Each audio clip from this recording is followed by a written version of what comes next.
Bueno, vamos a platicar con la maestra Claudia Beatriz Zavala. Ella es consejera del Instituto Nacional Electoral. Señora consejera, gracias por recibir la llamada de este espacio. Oscar Mario, la agradecida soy yo. Muy buenos días. Le saludo con gusto y a la audiencia, por supuesto que también.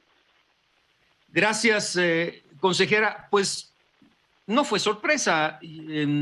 Hace algunas semanas, no recuerdo exactamente la fecha, fue en diciembre, obviamente, el subsecretario de Hacienda en la conferencia mañanera allá en Palacio Nacional dijo: no vamos a darle más dinero al Instituto Nacional Electoral, hay que ajustarse a muchas más medidas de austeridad. Y bueno, pues ayer la Secretaría de Hacienda confirma que no, yo no sé si es que no tenga o no va simplemente a canalizar estos fondos para incrementar el presupuesto que tienen ustedes y organizar la votación sobre la revocación de mandato.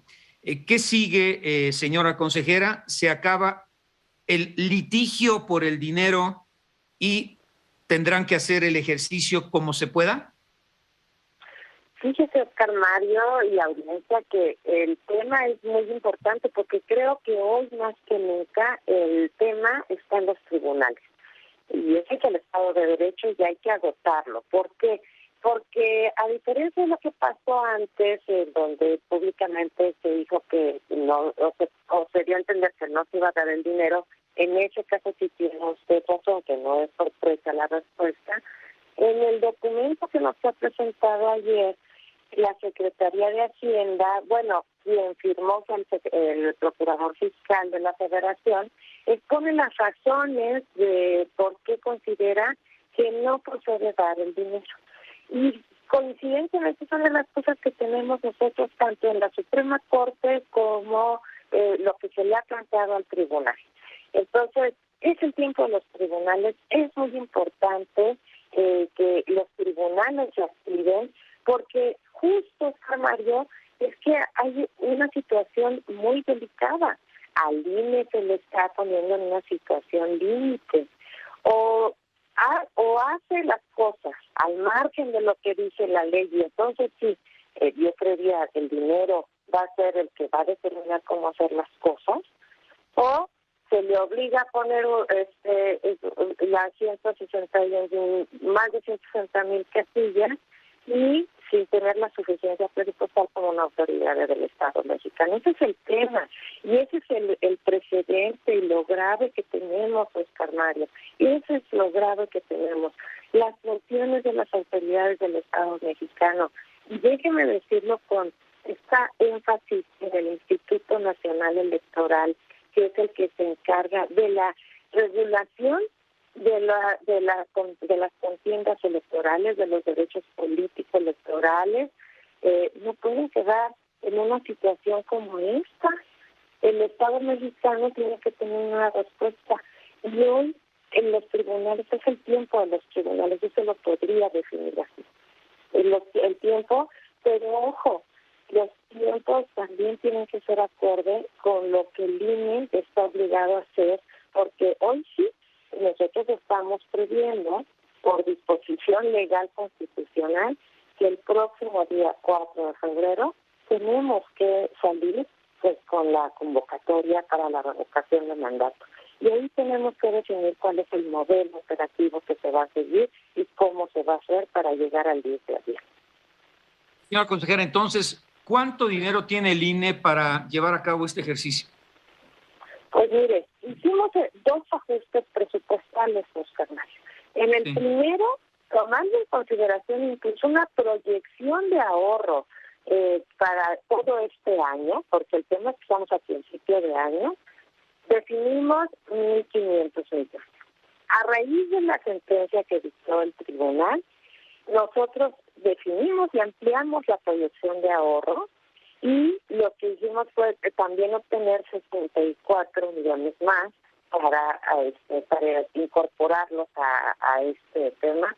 Y tenemos un poquito más de 2,000 millones de pesos en general con las proyecciones de ahorro. pero nos faltan más de 1.700 millones de pesos, que fue lo que pedimos a la Secretaría de Hacienda para llevar a cabo el proceso de revocación del mandato, como lo dice y lo señala la ley. Es que la ley se pidió, la ley la pidió este Congreso, es el actual, no es una ley lejana, no es una ley que haya sido emitida en otro tiempo.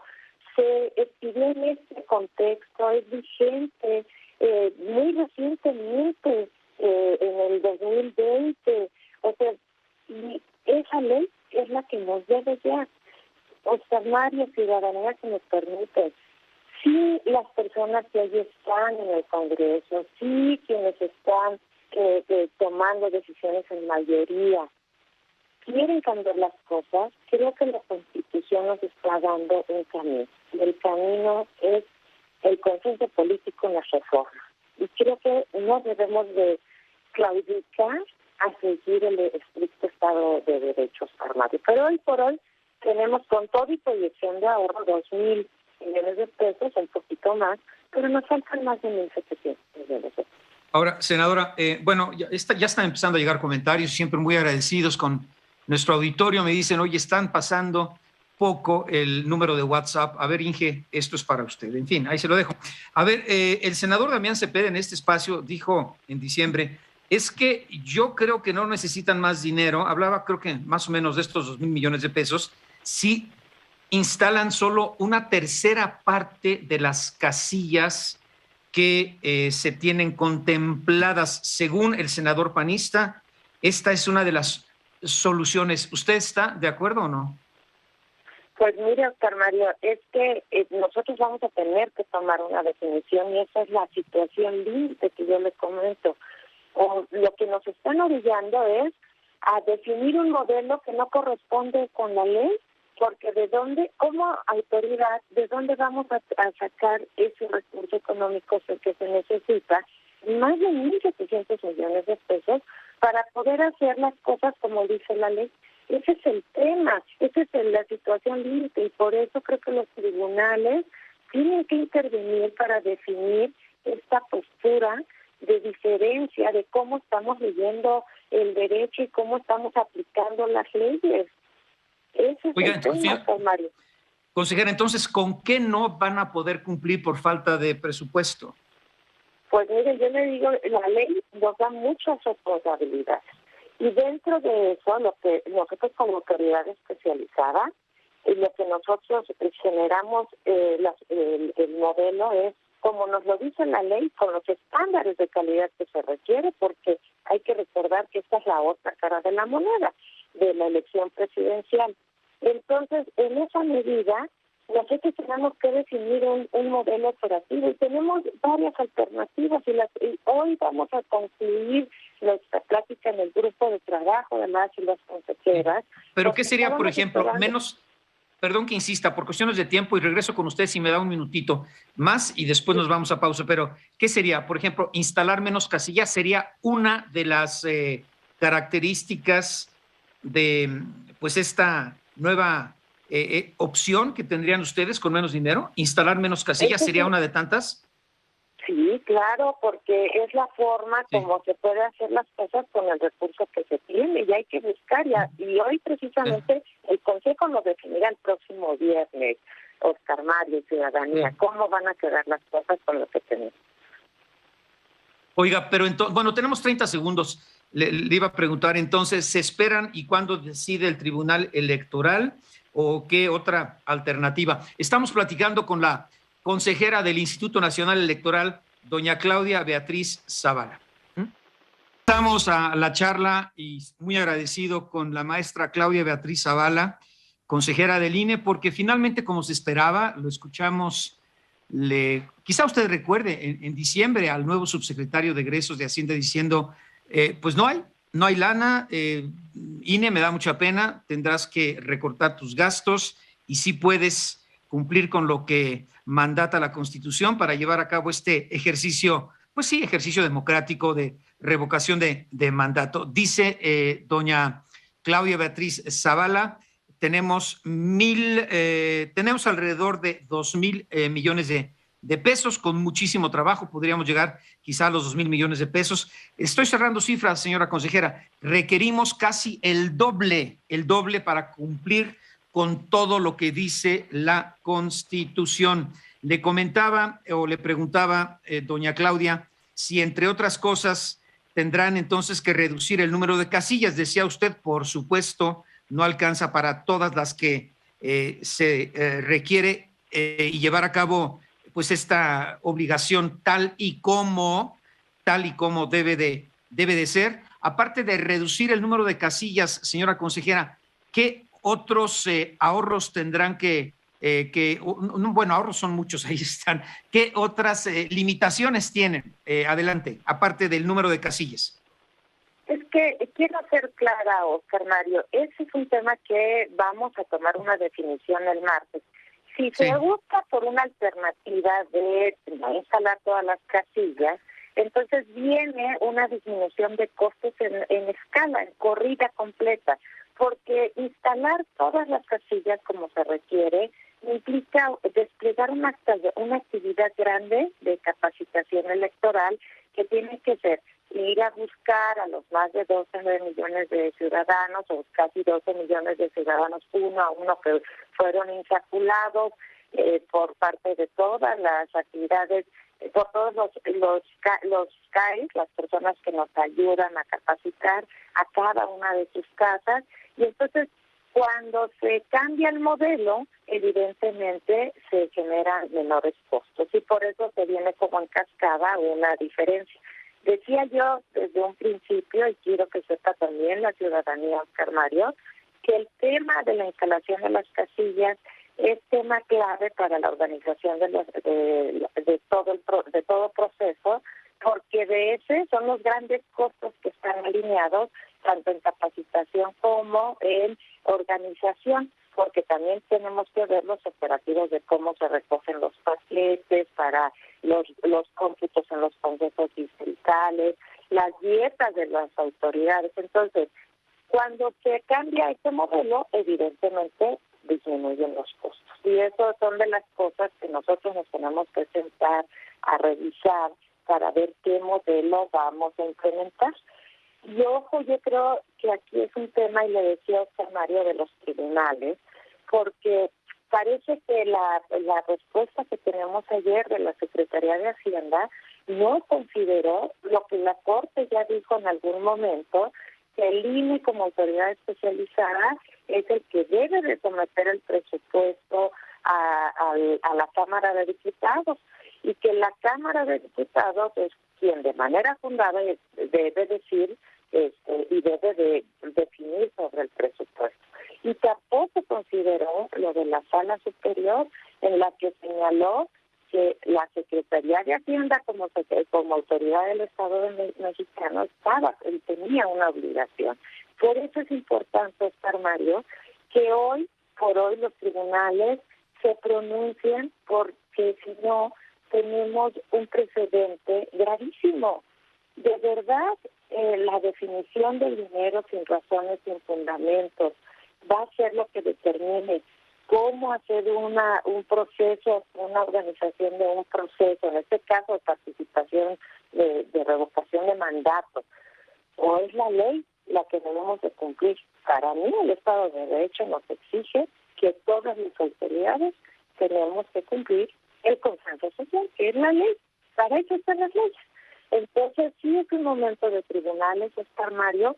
Cambiar el modelo implica cambiar lo que dice la ley, pero evidentemente tenemos que definir cómo hacerlo para poder lograr que las personas participen en el proceso de revocación de mandato. Bueno, esto que dice usted es pues fundamental, ¿no?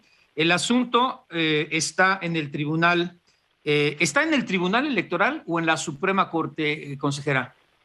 En las dos partes, Oscar Mario. En las dos. Mire, Bien, interesante. En la Suprema Corte nosotros representamos la controversia constitucional, porque efectivamente la reducción de la Cámara de Diputados no tiene ni fundamento, ni motivación, ni cumple con las obligaciones que la propia ley de responsabilidad hacendaria le imponen a la Cámara de Diputados cuando hay una nueva ley para efectos presupuestarios. Entonces, no cumple con eso y la tenemos en la Suprema Corte de Justicia.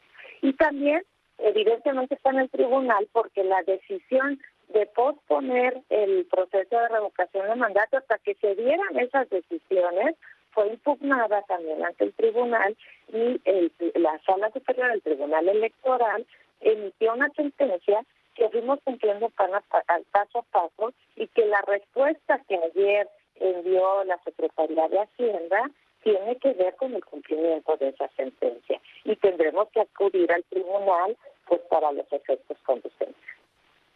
Oiga, entonces, ¿quién tiene la última palabra? La Suprema Corte de Justicia de la Nación, que es la que resuelve sobre constitucionalidad o inconstitucionalidad, pues el Tribunal Electoral Federal o la Cámara de Diputados. Y con la otra, señora consejera, pues el tiempo está encima. Entonces, ¿cuándo se va a saber finalmente el resultado y cómo se va a hacer? Mire, ambos tribunales, tanto la Suprema Corte como el Tribunal Electoral, tienen competencias diferenciadas. En el caso del Tribunal Electoral, particularmente está facultado por la Constitución y por la ley para conocer este tipo de casos concretos particulares. La Suprema Corte tiene un planteamiento más general en el sistema constitucional, que es el planteamiento, quizá lo pueda decir de esta manera sintética. ¿Puede una autoridad del Estado mexicano realizar sus actividades, sus funciones sin presupuesto asignado, o pueden depender los derechos de las personas de la asignación presupuestal que se dé? Eso, la eficacia de los derechos es lo que va a definir la Suprema Corte de Justicia de la Nación. Un tema nada menor, Oscar Mario. Y en el caso concreto será la sala superior. Afortunadamente, dice usted el tiempo y tiene toda la razón. En materia electoral, el tiempo siempre nos alcanza y por eso es la rapidez con la que el Tribunal Electoral siempre resuelve. Entonces, nosotros tendremos que hacer el planteamiento jurídico al Tribunal Electoral, a la Sala Superior, porque reitero, de acuerdo con las reglas de la ley de la Constitución, nosotros tenemos que estar convocando ya este próximo viernes. Entonces, para convocar, tenemos que tener claro qué modelo vamos a seguir para la revocación de mandato, cuánto es cada recurso que se va a aplicar en ese modelo. Y ojalá de verdad tengamos una respuesta. Hay una figura, Oscar Mario, que en la ley de medios dice plenitud de derecho, que se ejerza esta plenitud por parte del tribunal y se tome de raíz el tema para que pueda definirse, porque yo creo que estamos en un punto donde el derecho de las personas ciudadanas mexicanas a ejercer sus derechos políticos electorales no puede quedar a expensas del dinero. Me parece que bueno, pero estamos a ¿cuántos días de la fecha, consejera?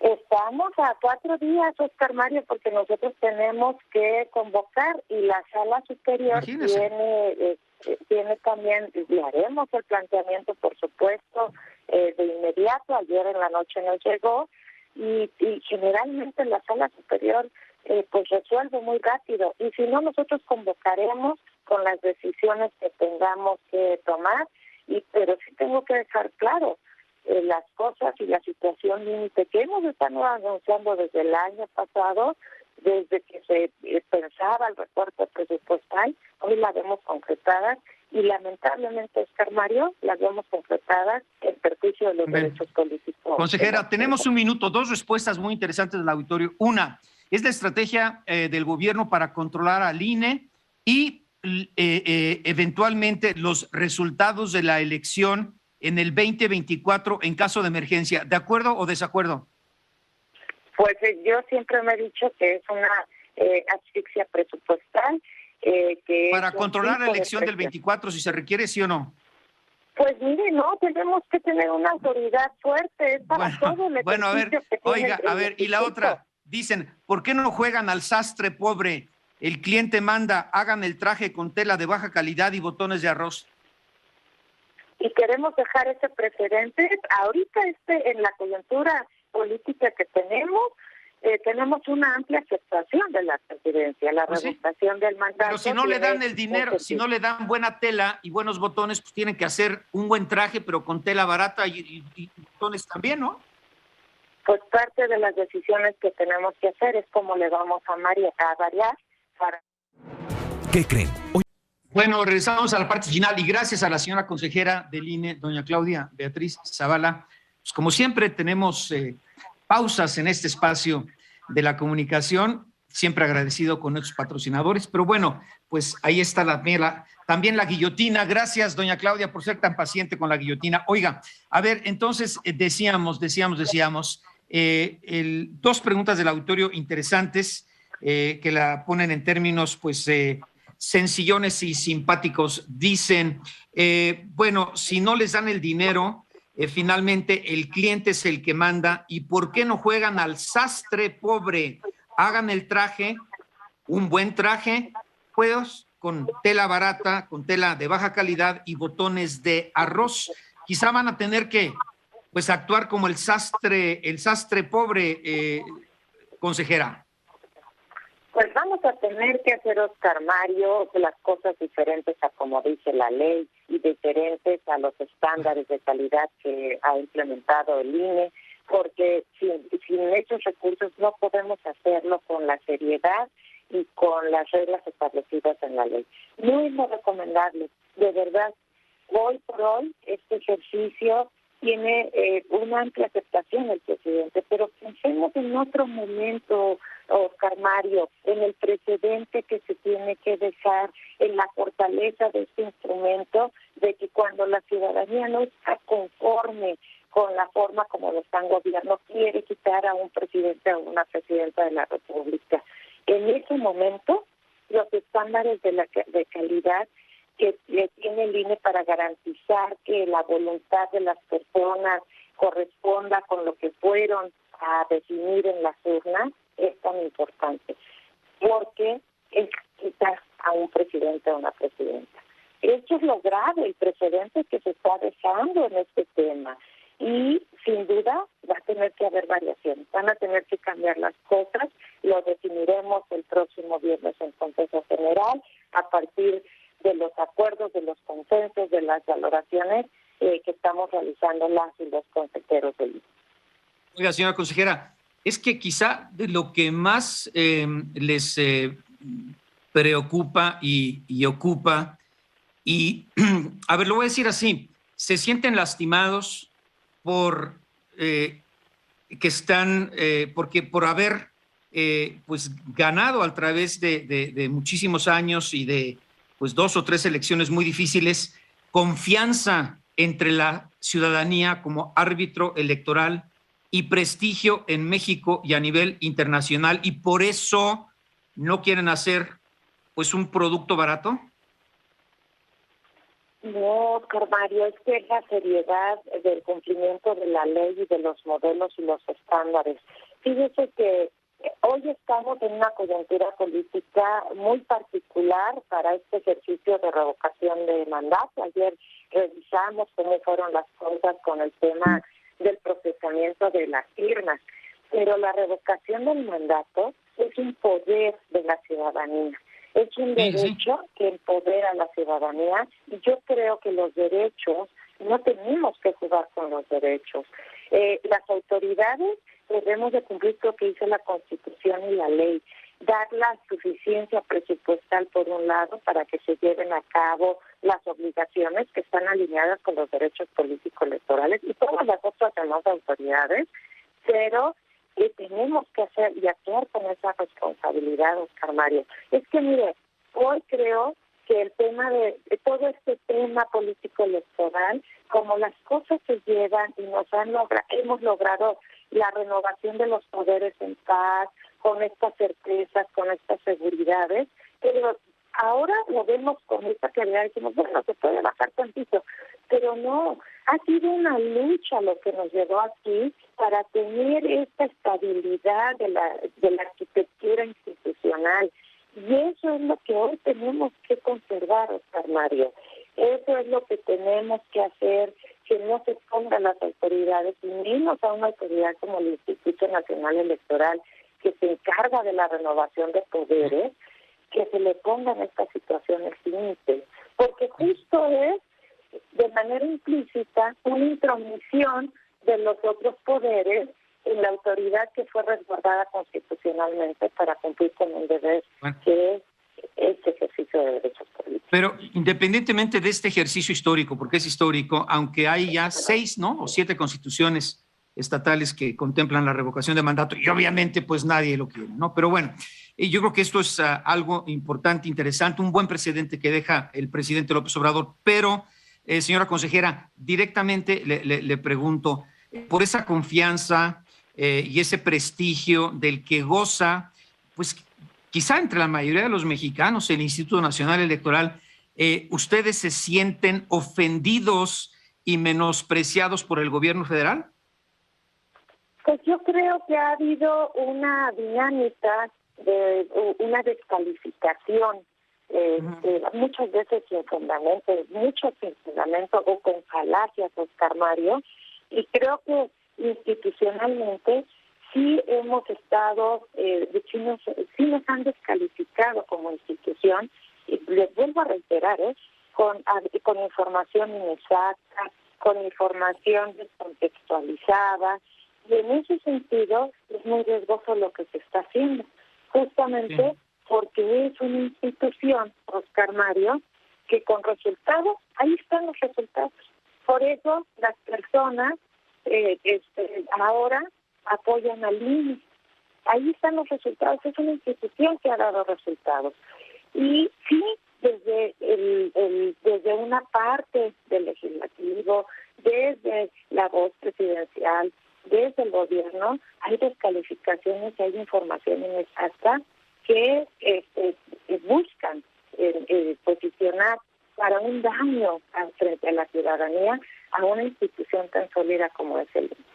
El INE no somos los consejeros, Oscar Mario, ni las consejeras. El INE es algo más, es una institución pública de las y los ciudadanos. Pero, en otras palabras, ¿sí se sienten ofendidos y menospreciados por el gobierno federal? Digo, su respuesta elegantemente deriva en eso, ¿no? Llevarlo al plano de ofensa o de menosprecio creo que es algo personal. Yo lo veo más como una institución que ha sido descalificada y ¿Por que qué? Ha sido atacada desde diferentes ámbitos con... Pero cualquier que sea la causa, señora consejera. No lo sé, Oscar Mario, no lo sé, pero creo que a veces estamos librando esta raya del abuso del poder, y eso sí me preocupa. Cuando no somos capaces de escucharnos, de atender las razones de unos y de otros, sino cuando se quiere someter, todo el tema empezó por un tema de diferencia de cómo dice la Constitución que deben de regularse las cosas en el ámbito de salarios de servidores públicos. Si puedo poner la línea en el inicio. Y hemos dicho que el Instituto Nacional Electoral tiene garantías constitucionales, igual que los poderes judiciales, igual que otras autoridades que los han conservado y no se les ha pasado como se le ha pasado al INE. Pero entonces, a ver, perdón que insista en esta pregunta, pero es buena del auditorio. Dice, nos autorizan, dice, soy el doctor Abarca, abogado constitucionalista, escribo desde Monterrey. Por favor, pregúntale a la consejera Zavala si menospreciar y controlar al INE es una estrategia para, en caso de emergencia, también controlar el resultado de la elección en el 2024. Es interesante la pregunta, ¿se puede? Pues mire, yo creo que el querer tomar decisiones o imponer decisiones por una vía o por otra en una autoridad que tiene características de imparcialidad e independencia, pues tiene que ver con meterse donde la Constitución dice que no se debe meter, Oscar Mario. Pero será ese el objetivo en caso de... pero que insista, tenemos un minutito, consejera. En caso de emergencia, dice el doctor Abarca, es para controlar los resultados electorales del 2024 y fortalecer o ampliar la 4T hacia el próximo sexenio. No, con la solidez que tenemos hoy en el INE, eso no se puede hacer. Las decisiones No, pero buscan desmantelarlo, controlarlo para este objetivo. Pues no sé cuál sea su principal propósito, Oscar Mario. Lo que sí sé es que hay una frase que me dejó marcada, que quiere terminar al INE en voz del dirigente de Morena. Y se quiere debilitar al INE. ¿Para qué? Puede ser muchos efectos, pero eso sí me parece grave. Y eso sí, bien, creo que tenemos que andar el Estado de Derecho para que no suceda y que el INE siga siendo una autoridad autónoma, independiente, que se pensó, que fue creada y que ha logrado que los poderes se transiten en paz. Señora consejera, me dio muchísimo gusto platicar con usted, sus conceptos tan claros. Gracias por el auditorio y para el auditorio. Seguiremos en contacto, doña Claudia. Gracias. Gracias a usted, Oscar Mario. Muy buen día a todas y a todos. Gracias. Claudia Beatriz Zavala, consejera del INE. Otra pausa, seguimos.